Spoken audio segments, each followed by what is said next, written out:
We'll get you quick reactions then. And Venkat Chary, independent director at FTIL, spoke to us. He seems to be completely shell-shocked.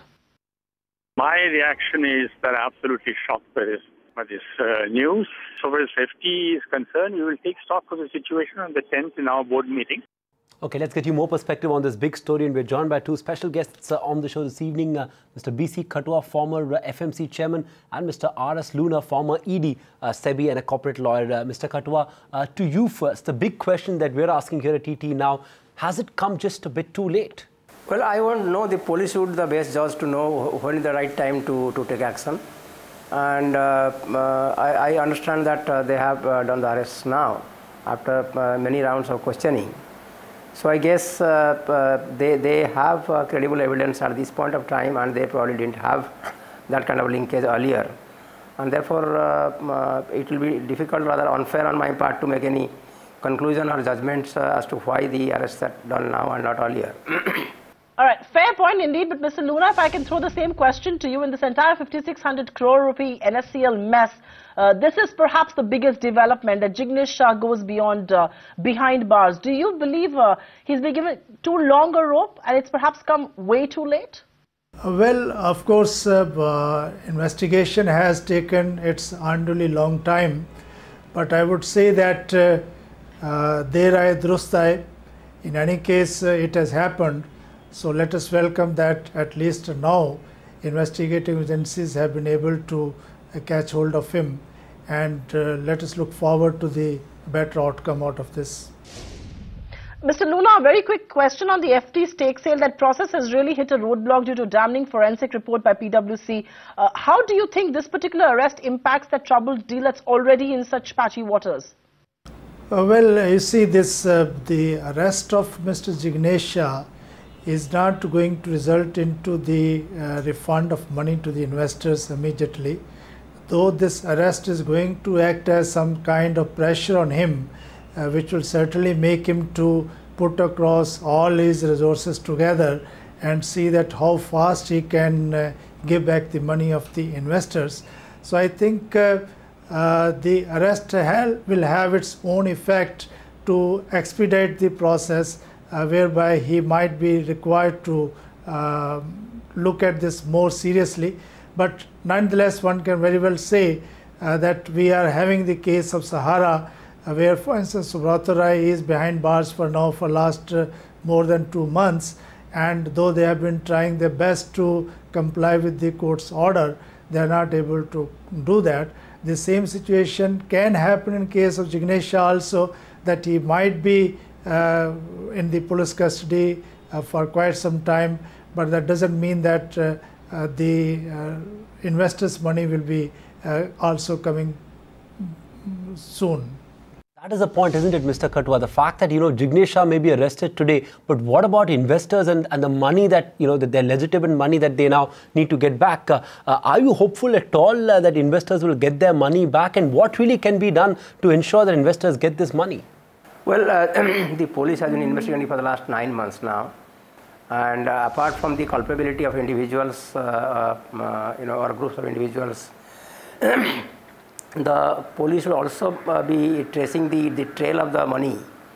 So unless and until they know the money trail, it will be difficult to recover the full amount from Jignesh Shah or from his group alone, because the assets I don't believe would be adequate to cover that. So finding the money trail and people who have taken the money as investors and invested elsewhere, as we know from the press reports, that has to be farmed up, and those assets have to be traced out and attached. Then only you will be able to recover the money. But I am doubtful whether they will be able to recover the entire amount. Mr. Khatua, since we have you and you have got a lot of regulatory experience in this market itself, this entire episode in a sense has also exposed the serious regulatory gaps that we had when it comes to governing these exchanges. What do you have to say about the role of FMC in allowing this entire scam to perpetrate, in allowing NSEL to flourish for so many years? The NSEL, as you know, was established by permitted by the ministry under section 27 of the FCR Act, essentially to act as electronic mandis. So they were nothing more than a mandi, which means they would allow sales of the goods against actual availability of the goods and the security of the goods by the exchange and against payment. Only one concession was given to them, that they would be allowed to square up the transactions if they don't get a good price, or they don't get a good price to buy the goods at, and try it next day. So that was informally called as one-day futures. Other than that, they had no business to go into contracts running into 25 days or 28 days, and they squarely lie in the futures market domain. Now, we in the FMC, when I was there till July 2011, we had written to ministry, and I had followed up the secretary of the department so many times that you please permit the FMC as a designated authority or designated agency to look into the affairs of the NSEL and find out the data. Similarly, also the NCD export. Those are the two spot exchanges operating at that point of time. However, the ministry, for its own reasons, I don't know why, we were not given the authority to look into those their affairs. This permission came as late as 2012 in February. Now you would recollect that these exchanges were allowed to be established sometime in June 2007. Just around the time I had just joined, and the permissions had been given earlier than that, and the actual sanctions came soon after that. But we were never given the authority in the next 4.5 years or so I was there to look into their affairs. And when in 2006 February the authority was given to FMC asked for the information.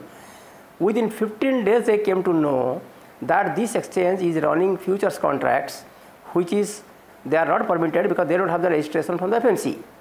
Now therefore at that point of time FMC committed a big blunder by not taking action and stopping these contracts. Instead they wrote a letter to the ministry and sat over it for next 17 months. Ministry also found it for God knows what reason, they also sat over it for 17 months. And the volume, which was in the range of about 1,000 crores, ballooned into about 6,000, 7,000 crores per day. And in the process, the whole market spun out of control. So the FMC had full authority under the law itself, without waiting for the ministry's authority. The ministry authority required to look into their spot market transactions. But the ministry permission was not required by FMC to look into their futures transactions, which are totally illegal. Therefore, FMC had full authority at that point of time to intervene and to stop the market. And at that time, the total volume was so low that they could have been able to control the fallout of that scam, if at all it was a scam at that point of time. I believe second point this was also looked into, that when a market is doing so much of volume, and it's a physical commodity, this is not like financial instruments that in one instrument you can hold thousands of crores. Now to hold thousands of crores worth of goods in their godowns in secured, because short sale was not allowed by the ministry to these exchanges, and they are electronic mandis only.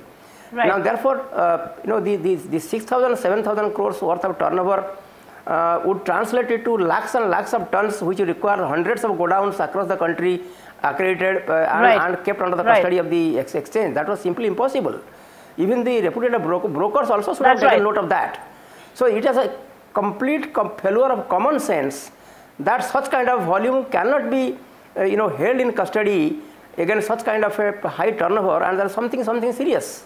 So absolutely, you've got a point there. But a final question to Mr. Loona there. What are the legal options do you believe are available for Jignesh Shah right now? Well, you see, legal options are limited options, because he has been arrested for the purpose of investigation, and normally the courts do not intervene in the process of investigation. I think he may have to probably remain in police custody for some time, and the only legal process available to him as of now is to apply for bail.